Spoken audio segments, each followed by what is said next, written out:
నమస్కారం ఘంటారావానికి స్వాగతం. ముందుగా ప్రధాన అంశాలు. అసెంబ్లీలో హెల్త్ పాలసీపై స్వల్పకాలిక చర్చ. తెలంగాణ వర్సిటీ జీఎస్టీ సవరణ బిల్లులను ప్రవేశపెట్టనున్న సీఎం.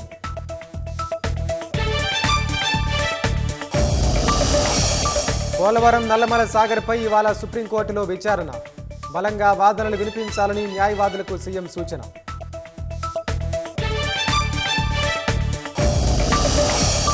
బెంగాల్లో ఎస్ఐఆర్ను నిలిపివేయాలని ఈసీకి మమత ఘాటు లేఖ.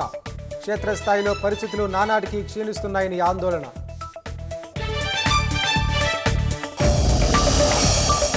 భారత్ రష్యా చమురు ఒప్పందాలపై ట్రంప్ ఆగ్రహం. వ్యాపారం కొనసాగిస్తే సుంకాలు పెంచుతామని హెచ్చరిక.